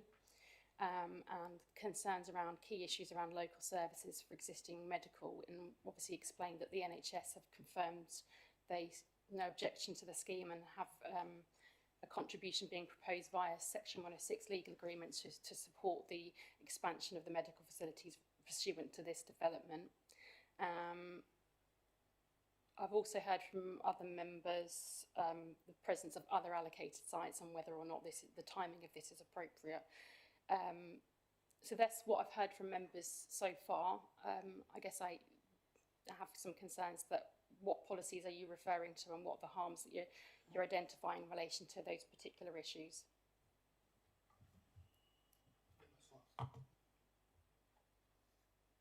That's fine. Okay with that? So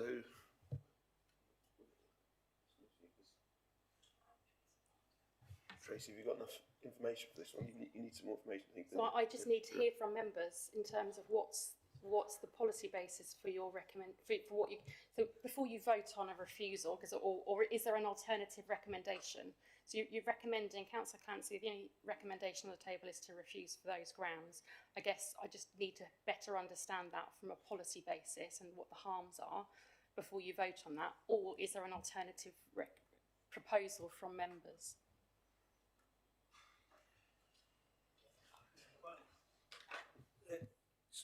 If you look at NPPF, policy 135, it says policies and decisions should ensure developments function well and add quality of the area. Well, I'm not sure whether this does. Anything else, Councillor Clancy, you're going to come in?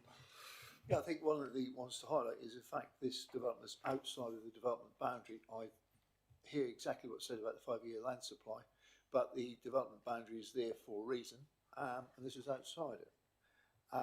I think the flood risk, I think, although there has been comments, quite rightly so, which the development manager has alluded to, but local evidence has said otherwise, that there is a potential for an enhanced flood risk within the area. So I would like to use that as a reason. Okay, is that enough there? Tracy, what's wrong? Okay, yeah, go on.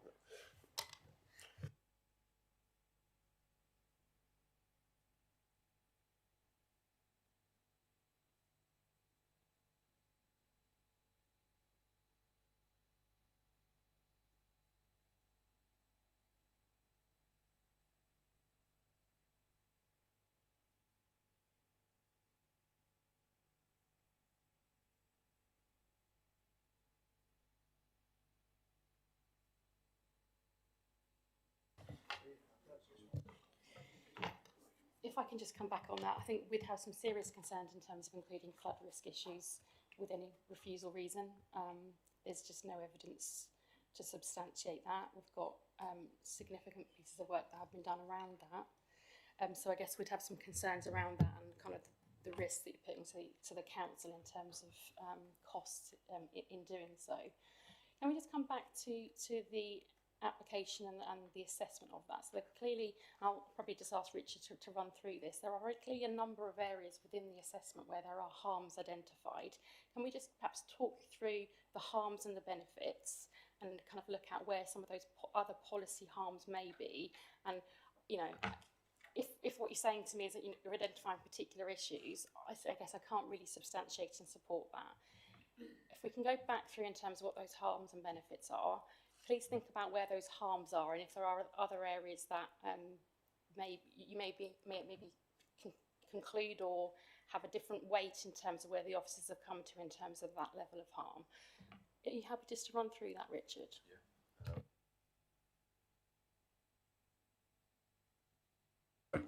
Yeah, there you go. I guess the harms that we'd identified were obviously the impact in terms of the landscape on Leffins Lane, and obviously whilst we would be looking to mitigate that with new tree planting, the loss of the hedgerow there was accepted, was a harm of sorts, but it would be mitigated as part of the scheme, so that would diminish over time.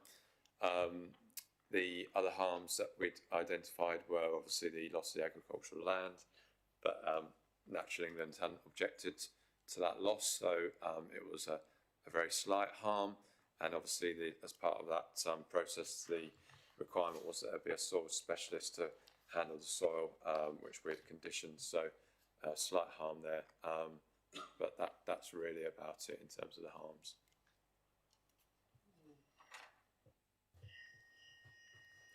Councillor Berry. As this is on such a knife edge in the vote of 7 of us, and the chair obviously abstained as well for particular reasons, and this is quite a major decision, a very major decision. Is there a possibility that we could have more time to reflect on this, and perhaps a decision could be made and presented to, say, the full council? The full council don't have the authority. The proper decision-making function for this council is the Development Management Committee. So I'd need to take some advice from the monitoring officer, but I think that this committee is authorised to make those decisions and should exercise that. I'm happy to go and take some advice from the monitoring officer. I guess I would question why you aren't able to take that decision. Is that additional information that's necessary? So you are exercised in which to take that decision. But I appreciate that, but there does seem to be, I won't say a suggestion, please don't get me wrong, but there seems to be a thought from the officers that maybe we've made the wrong decision and maybe we should change our minds. I guess I'm not saying you've made the wrong decision. I need to better understand your refusal reasons so that your officers can defend that for you. I guess, Rich has gone back through those where the harms are located in terms of the assessment. So obviously there is a degree of harm in terms of landscape impact. Is that something that members have a concern with? I can't put refusal reasons in your mouth, but equally I do not want to sit in front of an inspector with refusal reasons that we're going to struggle to defend for you. So I guess that's why we've gone back through some of those infrastructure concerns in relation to that. Yes, it kind of, if you're saying because of the scale of this development, where it's located, landscape terms or the broad pressure that has in terms of form and character and landscape, that is too much for the settlement, I think that's something that's more defendable. But in terms of actually citing things around flood risks, citing things around medical facilities where we've clearly got mitigation to address that, I think that's where we're going to struggle. Councillor Mayor.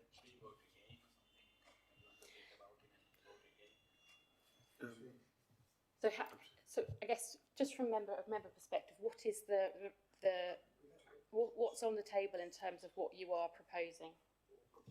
So I think to summarise what Councillor Clancy and Berry come up, so you've said, I think you've met for the harms they're looking at is beyond the development boundaries for the town, and the one around the landscaping as well. I believe that they're the two key ones. I think is that a fair summary? Would you say?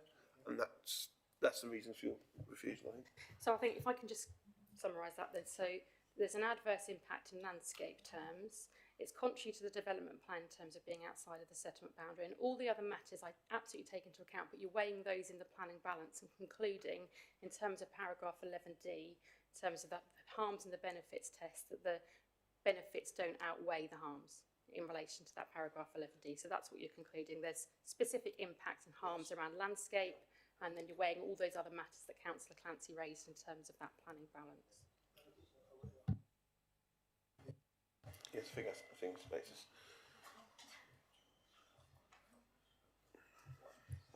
Won't be a moment.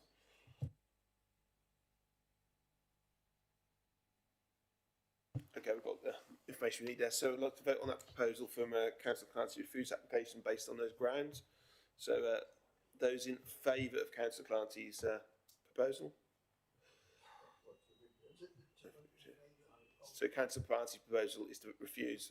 So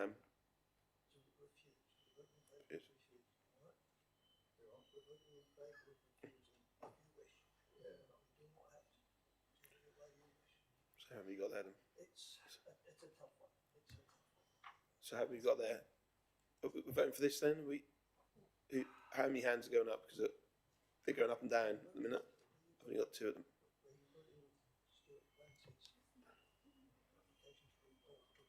Councillor Berry and Councillor Leggett, I need you to make a decision.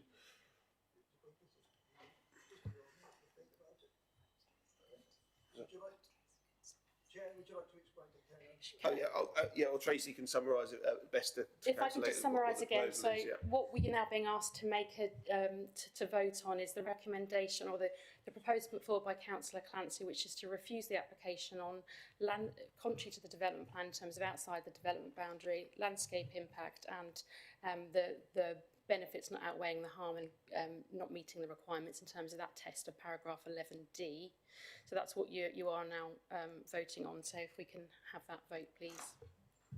So those in favour of that proposal from Councillor Clancy? I just wondered, Chairman, in relation Councillor, to yes. that, I was looking at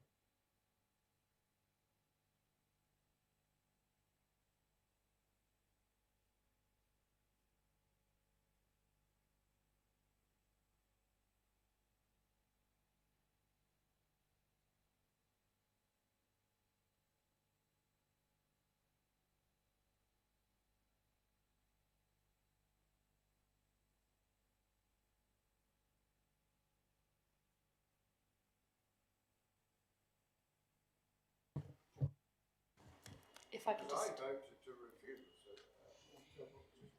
So if I can just clarify, so clearly the entire report has a series of different competing factors in terms of where objections or where people have concerns. So what your officer has done is gone through each of those and tested that against the policies to be able to test for you, to guide you as to whether or not they meet the relevant thresholds in terms of, do they meet the policy? So just because something's raised as a concern doesn't mean that it fails a policy test, or doesn't mean that they accept the overall scheme when you look at the overall policies and apply those as a whole is unacceptable.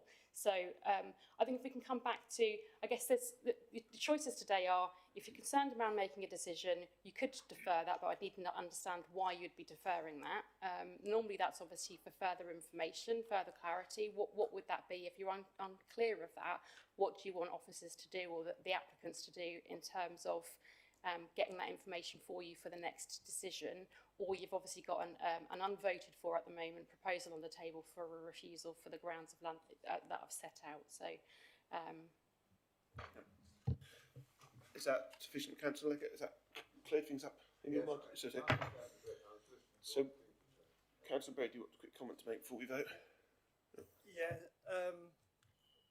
having listened to the development manager's comments and seeing the bold black and white evidence that we have to vote on this alone, and I won't say disregard, but not look on the benefits and outweigh it against the disadvantages of this scheme.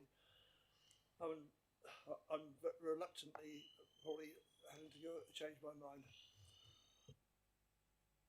Okay then, so what we're going to do is vote on the proposal from Councillor Clancy, which was to refuse the application based on the grounds detailed by the Development Officer.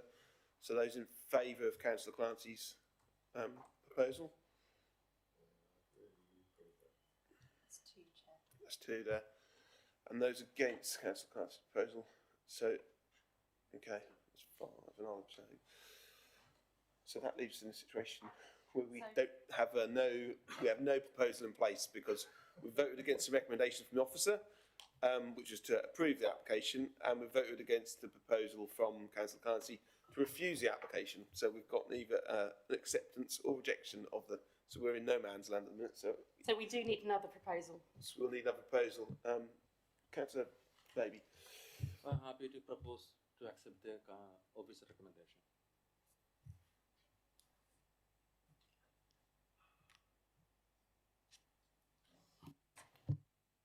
Can we have a seconder for that, please?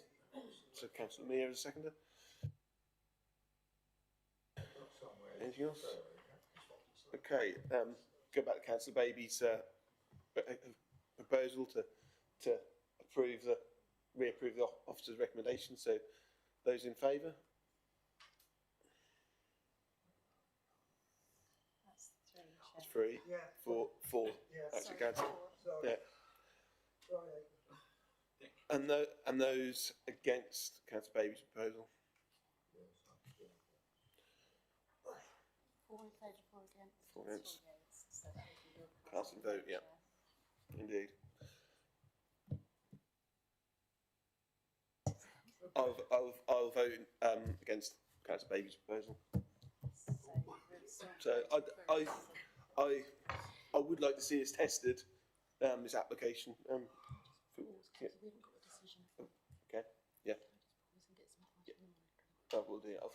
I think given the situation we're in, it's quite a complex situation and different proposals, I propose you have a short break for 5-10 minutes and then come back sort of saying that makes sense. I'm just going to take a short break and just take some advice from the monitoring officer before we come back. So if you can just gather your thoughts and then we will return.